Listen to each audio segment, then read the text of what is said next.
Hello guys, my self doctor Hemant Kumar Meena, BAMS student from NIS Jaipur. और आज की इस वीडियो में हम बात करेंगे BAMS फर्स्ट ईयर के फिजियोलॉजी के पेपर सेकंड के सिलेबस के बारे में। वीडियो शुरू करने से पहले गाइस, आपसे एक रिक्वेस्ट है कि यदि आप हमारे चैनल पर नए हैं और आपने अभी तक हमारे चैनल को सब्सक्राइब नहीं किया है तो सब्सक्राइब कर लीजिए और बेल आइकन को प्रेस कर लीजिए ताकि आने वाली हर एक वीडियो की नोटिफिकेशन आप तक शीघ्र पहुँच सके।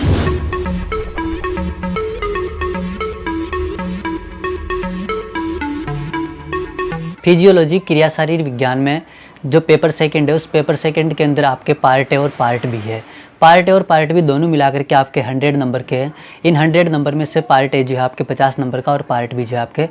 50 नंबर का होगा। पार्ट ए के अंदर आपको आयुर्वेद पोर्शन से रिलेटेड जो टॉपिक्स है उनके बारे में पूछा जाएगा और पार्ट बी में जो है आपको मॉडर्न से रिलेटेड जो टॉपिक्स है उन टॉपिक्स के बारे में जो है पूछा जाएगा। पार्ट ए जो आयुर्वेद पोर्शन है, उस आयुर्वेद पोर्शन में सबसे पहला जो टॉपिक है वो पहला टॉपिक है धातु। इस धातु के अंदर जो धातु शब्द है, उस धातु शब्द की व्युत्पत्ति, धातु शब्द की निरुक्ति, धातु की परिभाषा और उसके अलावा धातु जो है वो कितने प्रकार की शरीर में पाई जाती है, उनके नाम और उनके जो अलग अलग गुण कर्म है उनके बारे में जो है आपको इस धातु वाले टॉपिक में पढ़ाया जाएगा। इसके बाद में इसी के अंदर आपको जो धातु है, शरीर की जो धातु है, उन शरीर की धातुओं का पोषण किस तरह से होता है, इस पोषण से रिलेटेड जो अलग अलग सिद्धांत बताए गए थे उन अलग अलग सिद्धांतों के बारे में आपको पढ़ाया जाएगा। जिसके अंदर क्षीर दधी न्यायी, उसके बाद में केदारी कुल्ली न्यायी, उसके बाद में एक धातु एक काल धातु पोषण पक्ष, इनके बारे में जो है आपको इसमें पढ़ाया जाएगा। इसके बाद में इसी पार्ट ए के अंदर जो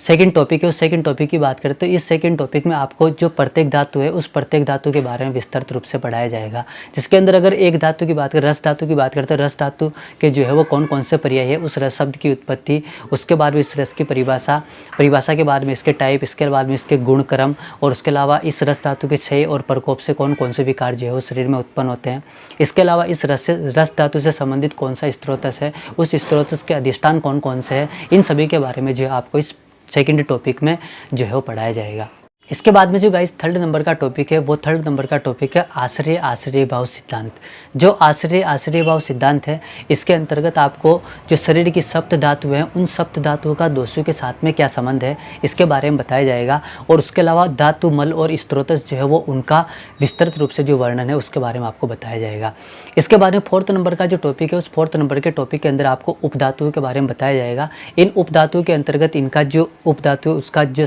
जनरल इंट्रोडक्शन है वो जनरल इंट्रोडक्शन, उसके बाद में निरुक्ति, उसके बाद उसकी व्युत्पत्ति, उसके बाद में उपधातु की परिभाषा और उपधातु की परिभाषा के बाद में प्रत्येक उपधातु जो है वो उसके बारे में आपको विस्तृत रूप से पढ़ाया जाएगा। इसके बाद में जो गाइस फिफ्थ नंबर का टॉपिक है, उस फिफ्थ नंबर के टॉपिक के अंतर्गत आपको ओज, मल और इंद्रियों के बारे में बताया जाएगा। जिसके अंदर अगर ओज की बात करें तो ओज जो है उस ओज की निरुक्ति, उसके बाद उसकी व्युत्पत्ति, ओज की जो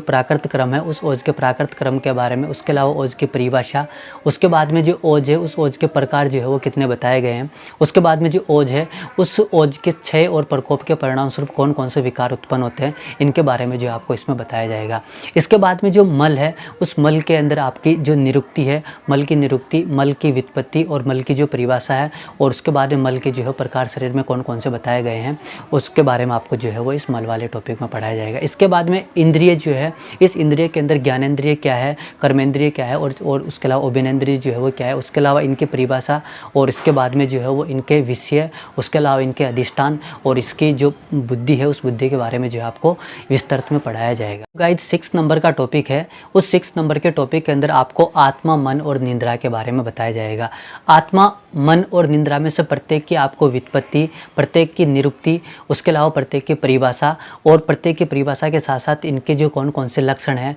और लक्षणों के साथ साथ इनके कौन कौन से विषय हैं और विषय के अलावा इनके जो है वो स्थान कौन कौन से हैं और उसके अलावा इसके जो मतलब जो टाइप है, जो प्रकार है, उन प्रकारों के बारे में भी जो है आपको इस आत्मा, मन और निंद्रा वाले टॉपिक में जो है विस्तृत रूप से बताया जाएगा। 7वें टॉपिक में आपको अष्टविध सार के बारे में पढ़ना है। इस अष्टविध सार के अंतर्गत जो शरीर में बताए गए जो 8 प्रकार के सार हैं, इन 8 प्रकार के सार के अंदर पढ़ना है और जो प्रत्येक प्रकार के सार को रखने वाला पुरुष है, उस पुरुष के लक्षण जो है वो कौन कौन से, इनके बारे में जो है आपको पढ़ना है। जिसके अंतर्गत आपको शारीरिक लक्षण और मानसिक लक्षण इन दोनों के बारे में जो है वो पढ़ना है। इसके बाद में जो गाइस फिजियोलॉजी में आपके पास पार्ट सेकंड है, उस पार्ट सेकंड के अंतर्गत आपको जो मॉडर्न फिजियोलॉजी, उस मॉडर्न फिजियोलॉजी से रिलेटेड जो टॉपिक्स है उनके बारे में पूछा जाएगा। इस मॉडर्न फिजियोलॉजी से रिलेटेड जो टॉपिक्स है उसमें सबसे पहला जो टॉपिक आता है आपका, जो पहला टॉपिक है वो पहला टॉपिक है आपका हीमोपोएटिक सिस्टम। हीमोपोएटिक सिस्टम के अंतर्गत आपको जो ब्लड है उस ब्लड के कंपोजिशन के बारे में, उसके अलावा ब्लड के अंदर जो कंपोजिशन है उस कंपोजिशन का जो नेचुरल फंक्शन है वो नेचुरल फंक्शन क्या होता है, उसके बाद में आरबीसी, डब्ल्यूबीसी और जो प्लेटलेट्स है इन प्लेटलेट्स के बारे में आपको डिटेल में जो है वो पढ़ाया जाएगा। उसके बाद में जो बोन मैरो, उस बोन मैरो के कंपोजिशन और बोन मैरो का जो नेचुरल फंक्शन बॉडी में क्या है उसके बारे में आपको पढ़ना है। उसके बाद में जो प्लाज्मा प्रोटीन है और प्लाज्मा प्रोटीन के अलावा जो एनीमिया और जॉइंटिस जैसी जो डिजीज़ है इस डिजीज़ के बारे में आपको विस्तृत में जो है इस हीमोपोएटिक सिस्टम वाले टॉपिक में पढ़ना है। मॉडर्न फिजियोलॉजी में जो सेकंड टॉपिक है उस सेकंड टॉपिक के अंदर बॉडी के जितने भी अलग अलग सिस्टम हैं उन अलग अलग सिस्टम, जिसके अंदर इम्यून सिस्टम हो गया, उसके अलावा कार्डियोवैस्कुलर सिस्टम है, उसके अलावा मसल सिस्टम है, उसके अलावा एडिपोज टिश्यू है, उसके अलावा रिप्रोडक्टिव सिस्टम है, उसके अलावा एंडोक्राइन सिस्टम है और उसके अलावा एक्सक्रीटरी सिस्टम है। इन सभी सिस्टम के बारे में आपको जो है वो डिटेल में पढ़ाया जाएगा। तो गाइज़ ये था आज का हमारा टॉपिक फिजियोलॉजी के सेकंड पेपर के सिलेबस के बारे में। वीडियो आपको अच्छी लगी हो तो एक लाइक ज़रूर करना, और यदि आपने हमारा चैनल अभी तक सब्सक्राइब नहीं किया है तो सब्सक्राइब कर लीजिए और बेल आइकन को प्रेस कर लीजिए ताकि आने वाले हर एक वीडियो की नोटिफिकेशन आपको शीघ्र मिल सके।